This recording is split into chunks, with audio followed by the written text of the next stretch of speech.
Well, greetings and thanks for joining us for another episode of Lightbulb Moments, episode number 137.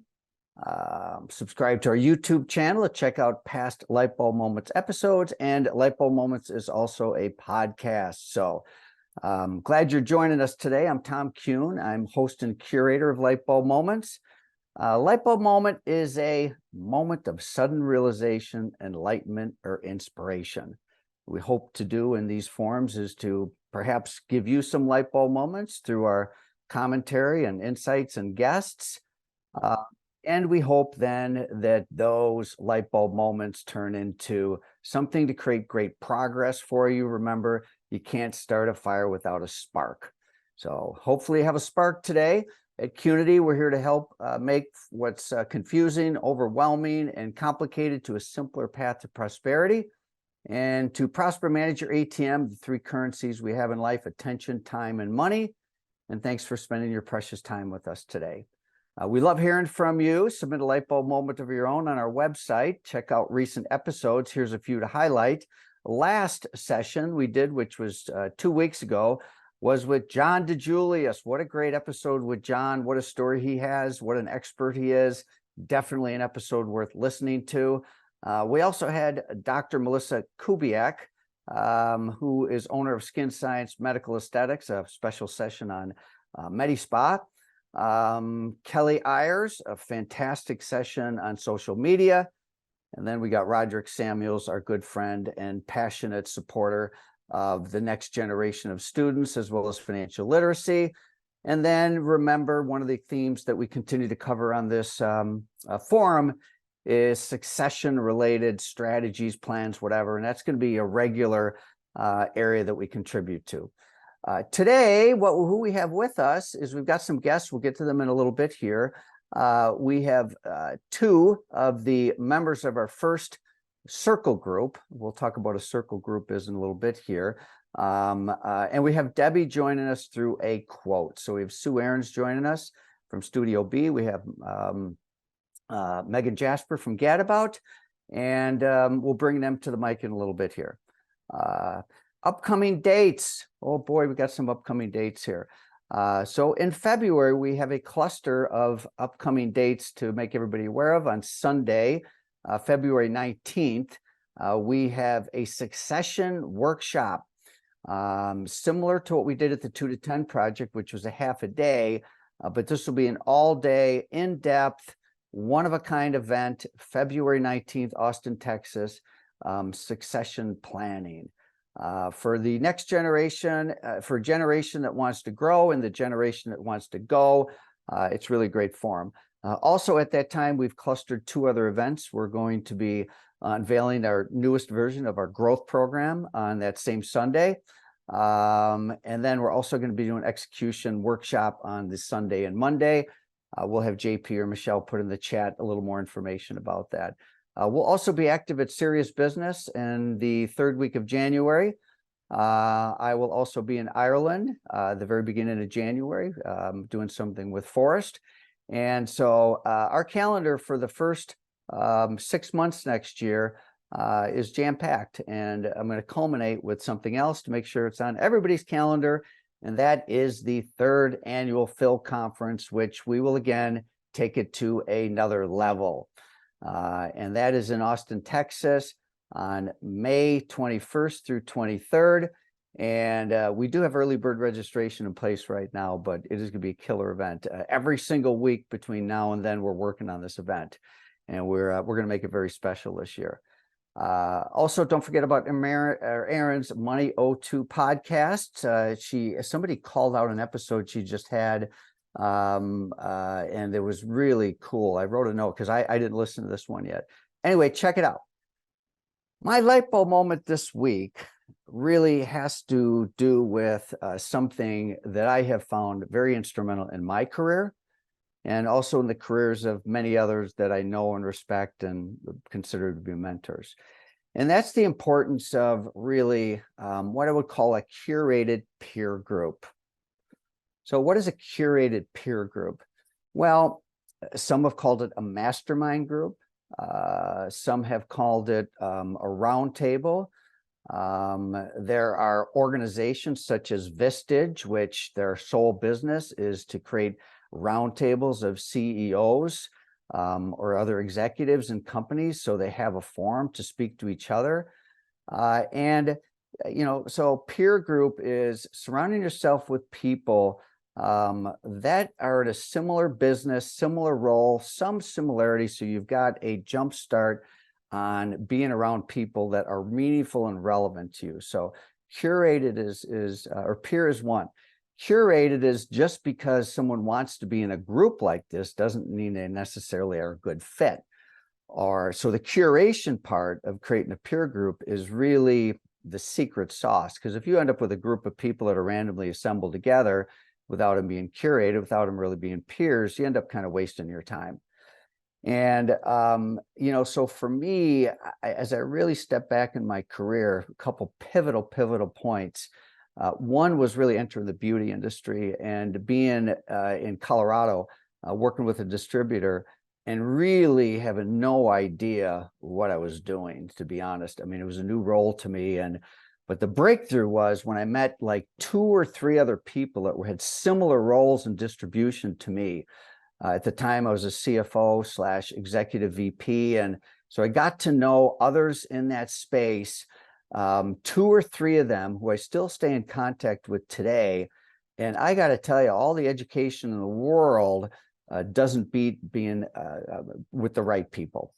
And then secondly, if I look at even the founding of 2 to 10, the predecessor to that was a group called Market Leaders, which was a curated peer group of very large, reasonably large salons. It was Jude, it was Turcosi, it was Jean Mraz, it was Van Michael, it was John DeJulius's company, and Penzone, premier salons. There still are in the world right now. And, being part of a curated group that was called Market Leaders, which essentially disbanded. Part of it was because I sort of assumed responsibility for keeping that group together and conference and what have you. And it evolved into what's known as 2 to 10 today. So I'm a big fan of curated peer groups professionally for me and what it's done. I love this quote by Thoreau that I repeat all the time, but I change it for the circumstances. Many have dated the beginning of an era with the meeting of a person. And your whole trajectory and your whole light bulb moment can just be on a breakthrough relationship. So with curated peer groups, it's one thing to have an idea of who you want to talk to, who you want to hang with, curated, but what's missing in most cases is the right type of structure and facilitation. The structure and the facilitation is key. Having them highly structured. We work with very busy people, and busy people don't like to waste time. And so so not only is it curated peer, but it's also a managed and structured community, small group designed to meet the needs of many. So a recent study by Harvard, 99% of your success depends on one thing. All right. And that one thing is who you associate with. It's a great article, or it's a great study. You can Google it, but 99% of your success depends on who you associate with. Well, that means we should be pretty intentional about who we spend our time with. So the question that we've asked throughout the years in working with our clients and all of that is, who's in your circle? It's pretty important who's in your circle. And I don't mean within your company, I mean outside your company. And they could be industry and non-industry, but being real intentional about that is huge. So part of what we're going to do today, we're going to bring Megan and we're going to bring Sue to the mic for a little bit, and I'll talk about their group in a moment. But one of the things I'm doing today is I am going to be introducing on behalf of Qnity Circle, which are curated peer groups. Built upon 2 years of development, 2 years of all sorts of different things, but we are assembling several different curated groups, and I'll get to that a little bit later. But remember, find a group of people who challenge and inspire you, spend a lot of time with them, and it'll change your life. So Some of the circle groups that we will be assembling will be multi-location specific. We'll have a group for owners, probably more than one group, because these groups will be between 5 to 13 people. Wide variation for different reasons. We'll get to another time, but so we'll be curating a group of multi-location owners. We've already talked to several owners. We've already have several people that are in, even though we haven't formally launched this. Also GMs.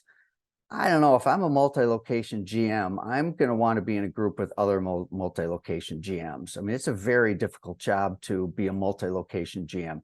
And then there's a whole group of emerging owners that will be part of a group. And then we also, this is a question mark, we may be doing a separate marketing group.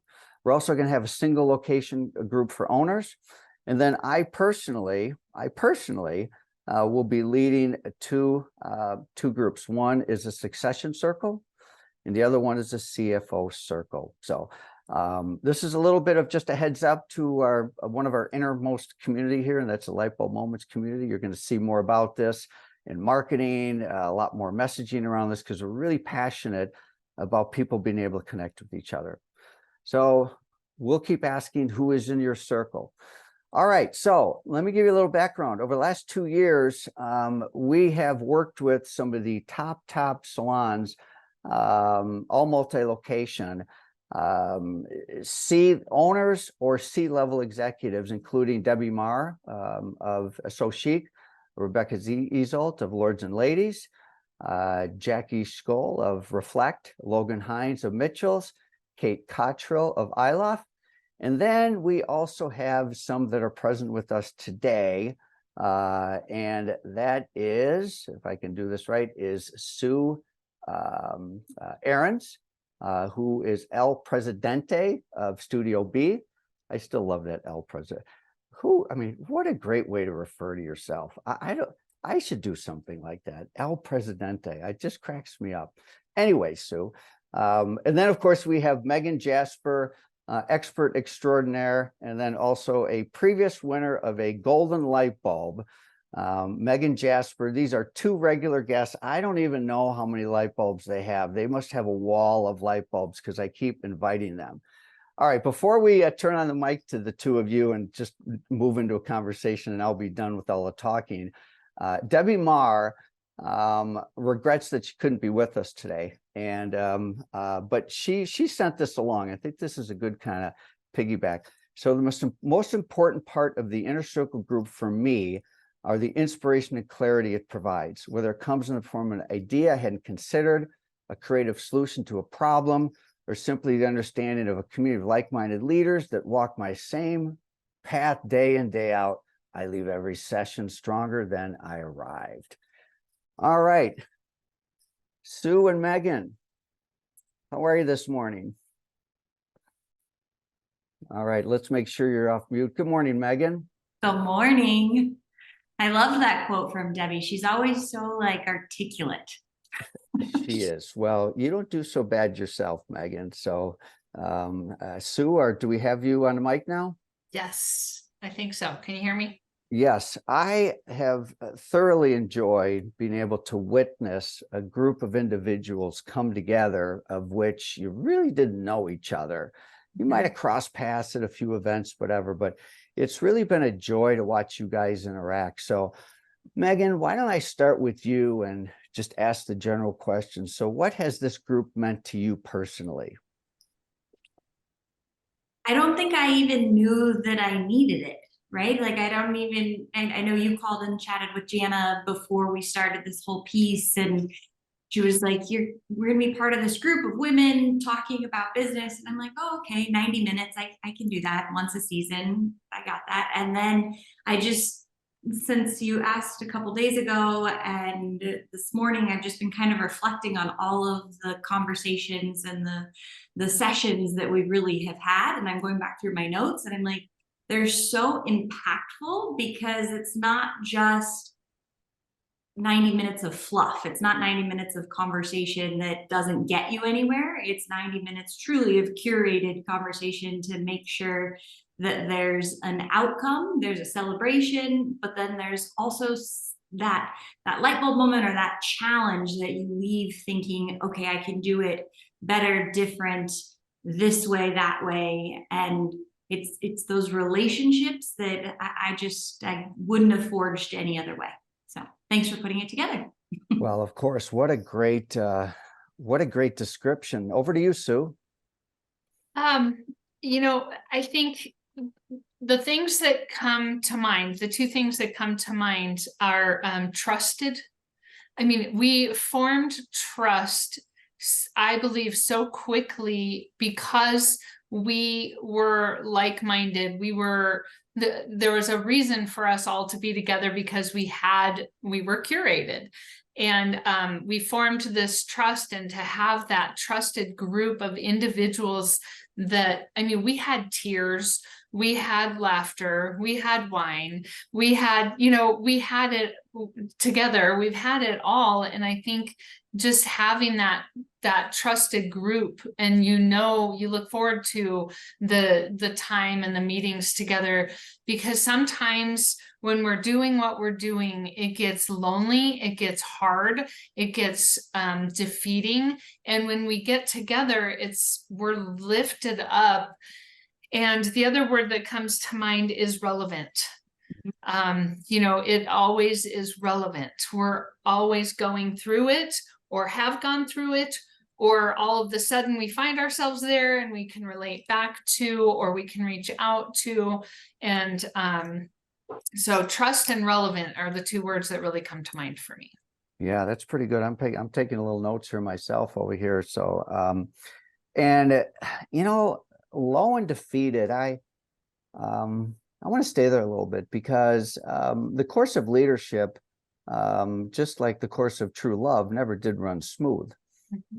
Leadership has its ups and downs, and you can't really, with your team you're leading, you have to be a duck, so where can you actually let your guard down a little bit? Megan, I'm gonna tee that one up for you. Well, you don't let your guard down around. Yeah. So this is that group. I mean, Sue had some traumatic things happen in the course of our relationship, and to just be able to hold space and know that, we've had a devastating fire, we've had a walkout, we've had all of this. Debbie's was going through something very traumatic, and that we could just hold space together and know that you're not alone. And those moments of, to Sue's point, those moments of tears, those moments of desperation, but it's also those moments that are elation when you're hitting a milestone that your staff doesn't necessarily need to know that you've hit, but it's a huge win for your business that you can celebrate with people that are just gonna support you and love and celebrate. And if there's no competition, it's all just, if one of us is doing well, all of us are doing well. Yeah.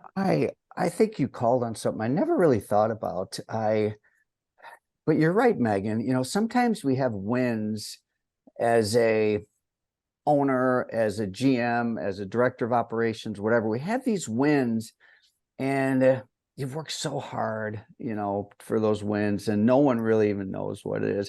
Sometimes it relates with the finance part of the business, but you have security clearance levels here. There's certain things you just can't share. So who do you share with? That's a really big aha for me, Megan.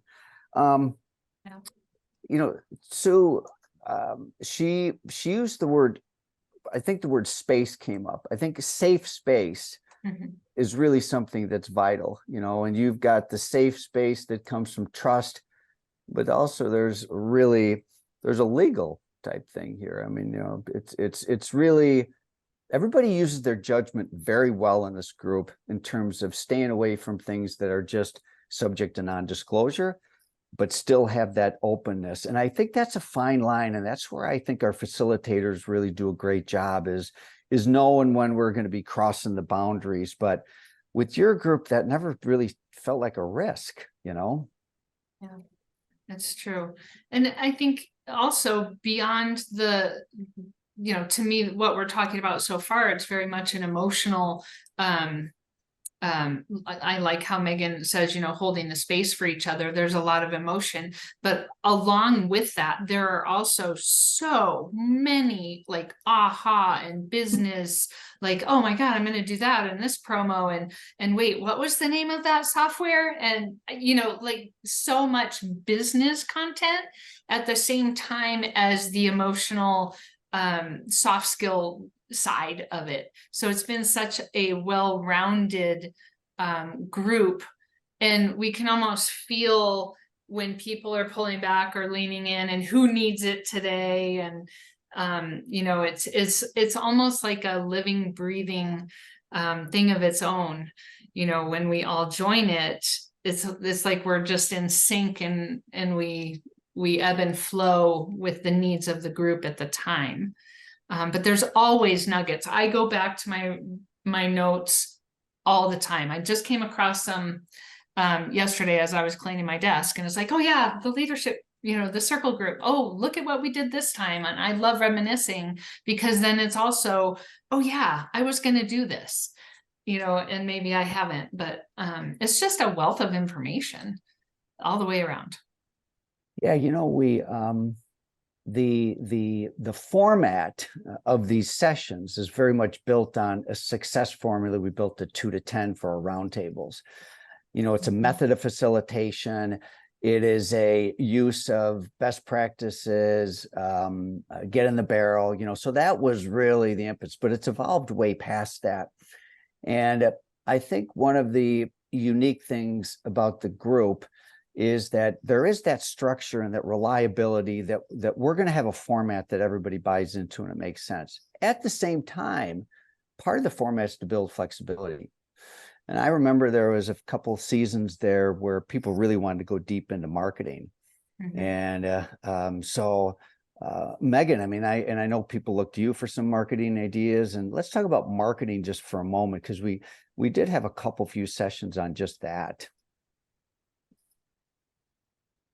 Yes, 100%. There's always that moment of like, okay, wait, we've tapped on something, we've scratched the surface. We only have 90 minutes, but we want to talk about that in a lot greater depth or a lot more detail. Can we have an extra 20 minutes or something?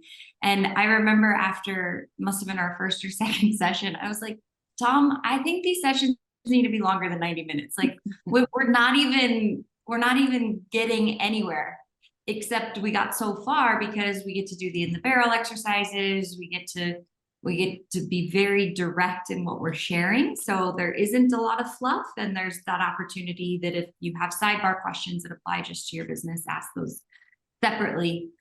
But yeah, going deeper into marketing and being able to carve out like key function times. I know Rebecca is super passionate about the finance function and making sure that we're touching on those pieces and knowing kind of what trends are happening as far as all of us for the that season or the previous season, and really tying into what's the latest with marketing and what's the latest with social media. And Lords and Ladies has hired a marketing firm so they can add a totally different connection than Gadabout can, where Gadabout has an in-house marketing component. And so it's a fun opportunity to dive deeper, and to your point, the flexibility of being able to carve out extra time from a different topic and move it into something that's valuable for that season is important.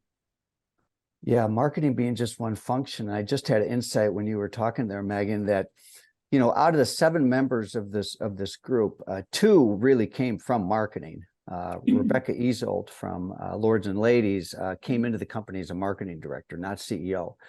And then Logan, really, before she came into her role, she was a marketer too. We had 2 really top marketing experts that not only were in the room as a collaborator with all of you, but they had subject matter expertise, which was really cool. And every group has that. And that's where I think the facilitator needs to really kind of do the flow here to kind of pull out areas of expertise that's relevant to everyone. Yes. Sue, I'm going to give Megan credit for this one, but you've been a big part of this also, is what's really cool about the circle group is that at an event, you have an opportunity for some of that in-person time, you know.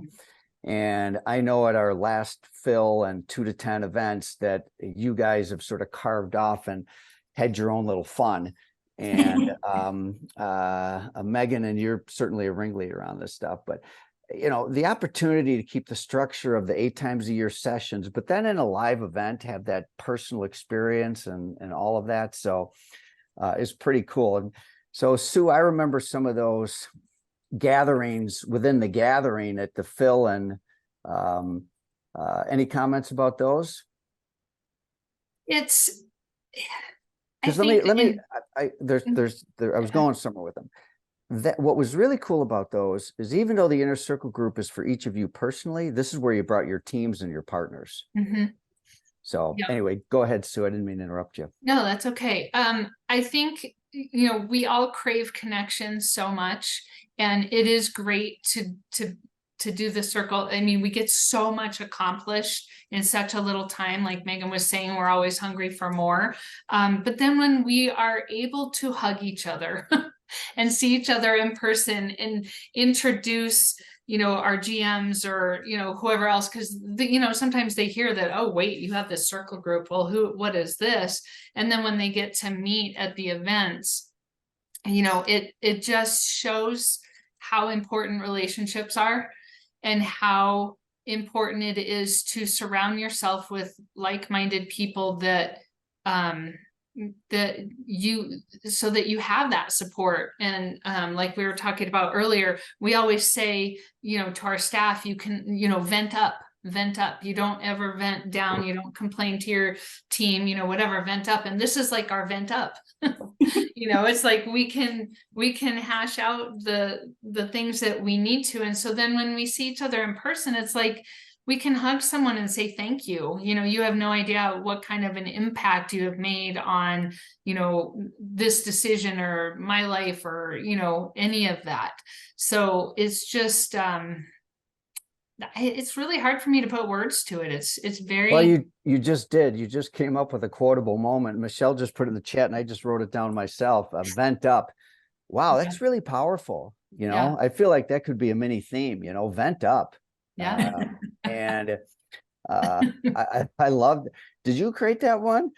It's a good one. We love it. I mean, it's something that we use. We say that. I would say it all the time. Vent up. You know, the drama and gossip happens when that doesn't, you know, and stories get created.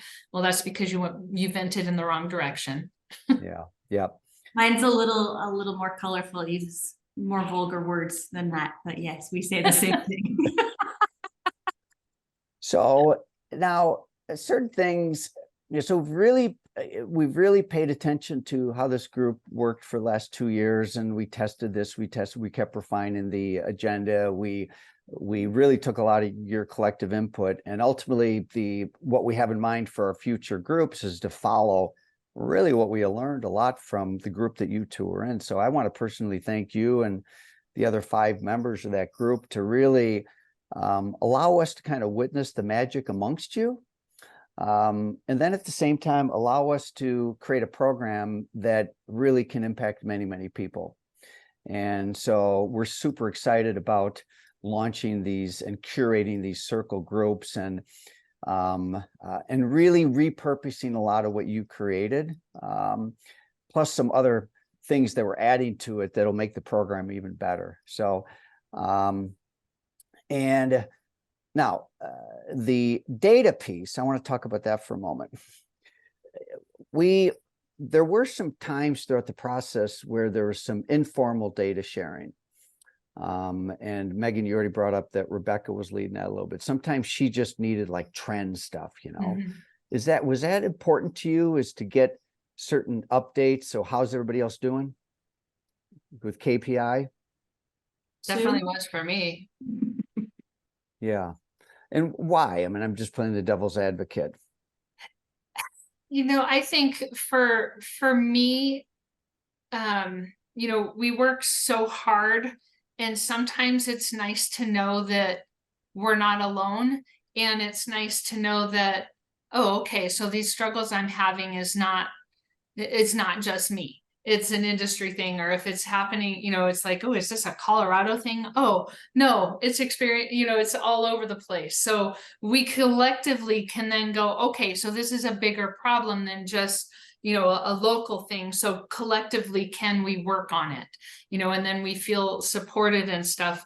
And I just think it's important to know, I mean, not necessarily a ranking, but yes, I'm moving in the right direction, or no, I'm beating my head against a wall, and so are these other 5 people. You know, so it's validation maybe. Yeah, Megan.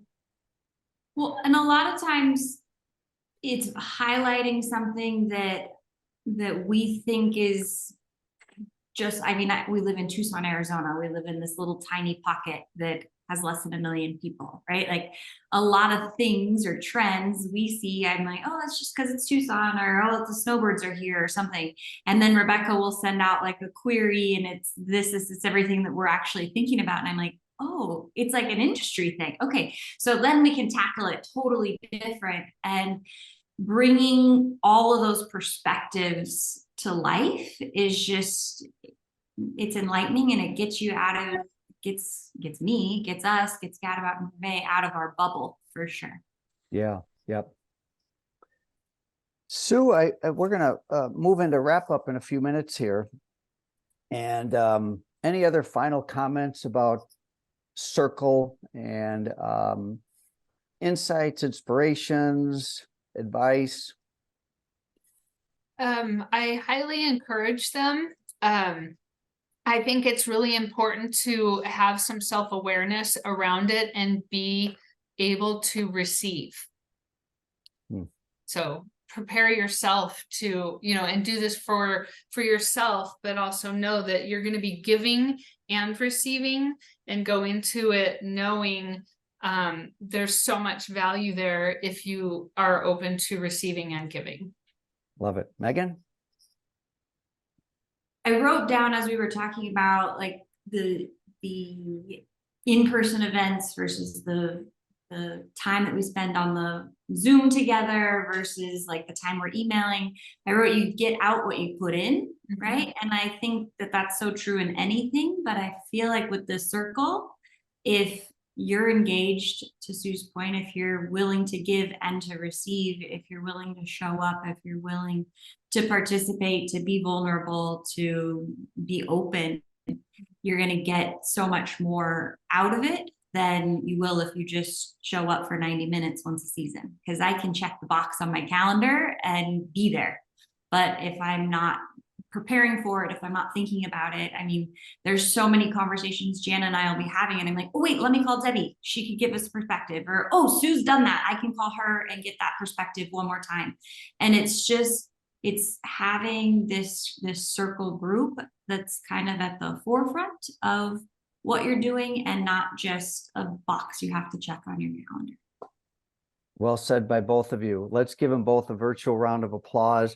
Here you should have another $1 million light bulb coming. Thanks for being such, yeah, like I said earlier, both of you must have several of these light bulbs. And so I want to again compliment and thank both of you for showing up, you know, showing up during light bulb moments.